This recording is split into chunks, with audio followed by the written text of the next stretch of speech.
Hi friends, அஸ்ஸலாமு அலைக்கும். Welcome back to Risha kitchen.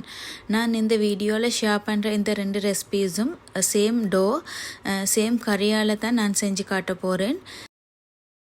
இந்த வீடியோஸை முதல் தடவை பார்க்குறவங்க இருந்தால் ப்ளீஸ் சப்ஸ்கிரைப் பண்ணிவிட்டு தொடர்ந்து வீடியோ பாருங்கள். இந்த வீடியோ பிடிச்சிருந்தால் ப்ளீஸ் லைக் பட்டனை கிளிக் பண்ணுங்கள்.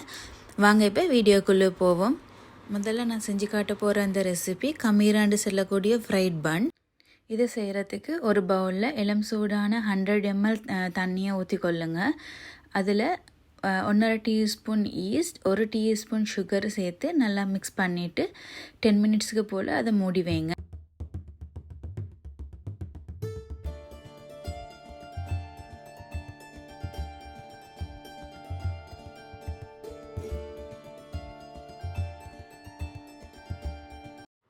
டென் மினிட்ஸில் ஈஸ்ட் ஆக்டிவேட் ஆகிக்கும். அப்போ நீங்கள் அதில் 500 கிராம் கோதுமை மாவையும் தேவையான அளவு சோல்ட்டையும் சேர்த்து நல்லா பிசைஞ்சு எடுத்துக்கொள்ளுங்க. இந்த டோவை பிசைகிறதுக்கு சேர்த்துக்கொள்கிற அந்த தண்ணி கொஞ்சம் இளம் சூடாகிக்கணும். அப்போ தான் அது நல்லா அந்த டோ நல்லா சாஃப்டாக வரும்.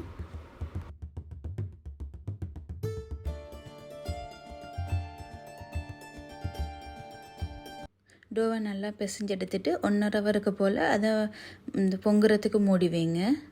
அந்த டோவை பொங்கி வர அந்த டைமுக்கு நாங்கள் கறியை செய்கிறதுக்கு ஸ்டார்ட் பண்ணுவோம். அந்த கறியை செய்கிறதுக்கு சிக்கனை சின்ன பீசஸாக கட் பண்ணி எடுத்துக்கொள்ளுங்க. அதில் கொஞ்சமாக சில்லி பவுடர், மஞ்சள் தூள், நச்சீரகத்தூள், காஷ்மீர் சில்லி பவுடர் இருந்தால் அதை சேர்த்துக்கொள்ளுங்க. இல்லாட்டி இந்த சில்லி பவுடராலே இன்னும் கொஞ்சம் கூடுதலாக ஆட் பண்ணிக்கொள்ளுங்க. தேவையான அளவு சால்ட், இது எல்லாத்தையும் சேர்த்து நல்லா மிக்ஸ் பண்ணிக்கொள்ளுங்க.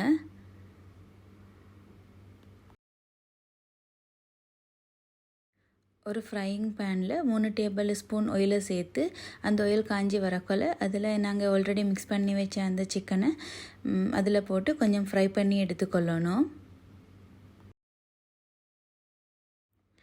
சிக்கன் ஃப்ரை ஆகி வந்ததுக்கு பிறகு அதில் ஸ்லைஸ் பண்ணி வச்ச onion, capsicum, leeks, curry leaves இது எல்லாத்தையும் சேர்த்து அதில் மிக்ஸ் பண்ணிக்கொள்ளுங்க.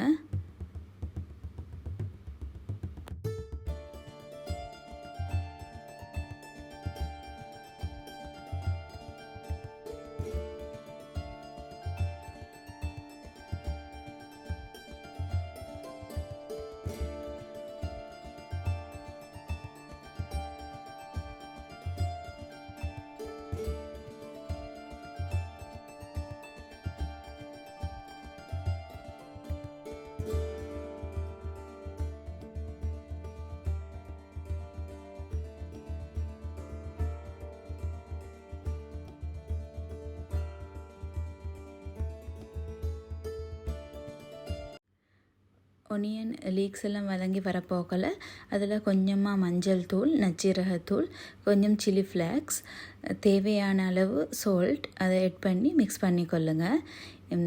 ஆல்ரெடி நாங்கள் சிக்கனில் எல்லாம் அந்த மசாலா தூளெல்லாம் ஆட் பண்ணிக்கிறதால நாங்கள் மிச்சமாக இதில் போட தேவையில்லை. சால்ட்டை கொஞ்சம் பார்த்து போட்டுக்கொள்ளுங்க. சேர்த்து இந்த பவுடர்ஸ்டு பச்சை வாசனை போனதுக்கு பிறகு ஃபைனலாக ஒரு டேபிள் ஸ்பூன் அளவு டொமேட்டோ சோஸை ஆட் பண்ணி மிக்ஸ் பண்ணி கொடுத்துட்டு ஃப்ளேமை ஆஃப் பண்ணி விடுங்க. இப்படி செஞ்சிங்கன்னா அதுக்குள்ளே வைக்கிறதுக்கான அந்த கறியும் ரெடி. இந்த டோ இப்போ நல்லா டபுள் சைஸில் பொங்கி வந்திருக்குது. இப்போ இதில் இருக்கிற அந்த அவள் வெளியே எடுத்துட்டு இந்த டோவை ஈக்குவல் சைஸில் 2 பவுல்ஸாக நான் பிரித்து எடுத்துக்கொள்ள போகிறேன். ஒன்று கமீரா பன்னு, அடுத்தது கறியை உள்ளுக்கு வச்சு ஃப்ரை பண்ணுற இன்னொரு பன்னுக்கும் தான் நான் இதை பிரித்து எடுத்துக்கொள்ள போகிறேன். இப்போ இந்த டோவை மிக்ஸ் பண்ண போக்கல இப்போ கையில் ஒட்டிப்படுற மாதிரி இருந்தால் கொஞ்சம் கையில் எண்ணெயை தடவிக்கொள்ளுங்க.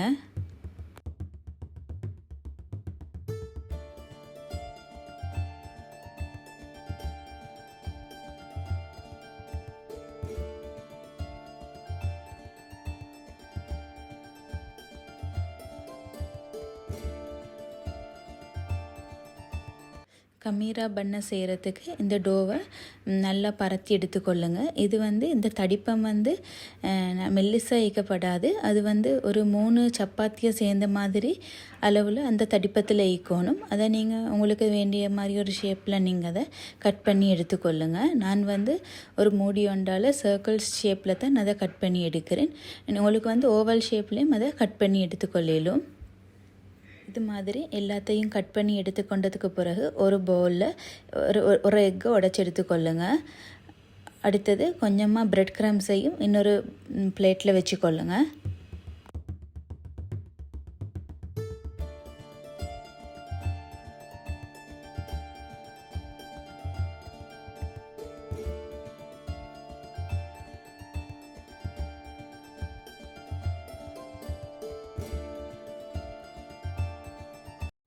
இப்போ கட் பண்ணி வச்ச அந்த சர்க்கிள் டோ ஒவ்வொன்றா ஒரு முறை எக்கில் டிப் பண்ணி எடுத்துக்கொள்ளுங்க. அடுத்தது பிரெட் க்ரம்ஸ்லேயும் அதை நல்லா கோட் பண்ணி எல்லா சைடுக்கும் அந்த பிரெட் க்ரம்ஸ் படுற மாதிரி கோட் பண்ணி எடுத்துக்கொள்ளுங்க.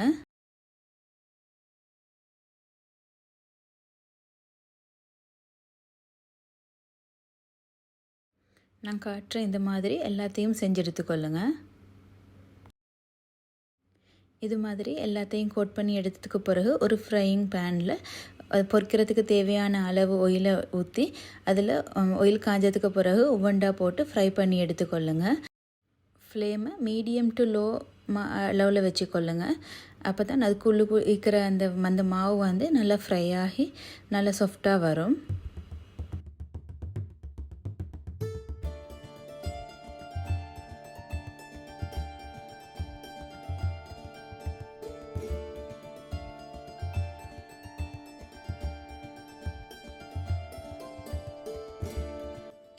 இப்போ பாருங்கள், அந்த ஃப்ரை பண்ண போக்கலே அந்த டோ நல்லா பொங்கி வந்திக்குது.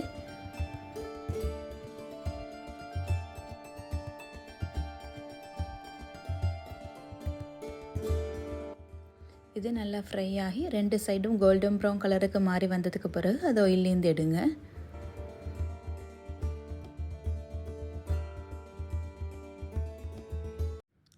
இப்படி பன் எல்லாத்தையும் ஃப்ரை பண்ணி எடுத்ததுக்கு பிறகு அதில் நடுவால் இது மாதிரி கட் பண்ணி அதுக்குள்ளுக்கு நீங்கள் மயோனைஸ் சேர்க்குறேன்னா மயோனைஸை சேர்த்து கறியையும் வச்சு பன்னு செஞ்சுடுங்க. இல்லாட்டி நீங்கள் சீஸ் சேர்க்குறேன்டா உள்ளுக்கு சீஸை அப்ளை பண்ணிவிட்டு நீங்கள் கறியை வச்சு உங்களுக்கு தேவையான மாதிரி எடுத்துக்கொள்ளும். அப்படி இல்லாட்டி உங்களுக்கு எதுவும் தேவையில்லை, சீஸ் மயோனைஸ் எதுவும் தேவையில்லைன்னு சொன்னால் நீங்கள் கறியை மட்டுமே உள்ளுக்கு வச்சு உங்களுக்கு செஞ்சு எடுத்துக்கொள்ளும். பாருங்கள், உள்ளுக்கு நல்லா பன் நல்லா வெந்து நல்லா சாஃப்டாகி வந்திக்குது.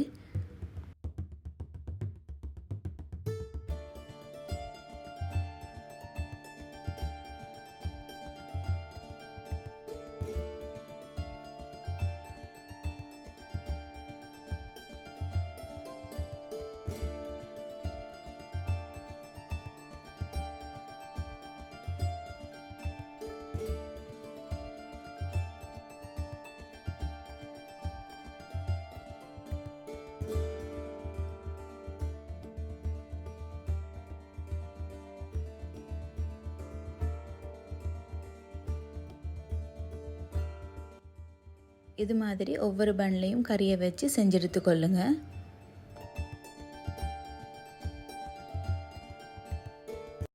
அடுத்ததாக உள்ளுக்கு கறி வச்சு ஃப்ரை பண்ணுற பன் எப்படி செய்கிறேன்னு பார்ப்போம்.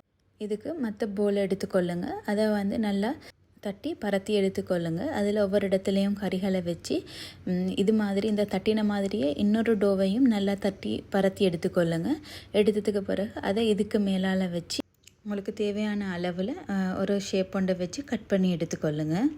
இது ரெண்டுமே நல்ல ஈஸியான ரெசிபீஸ்.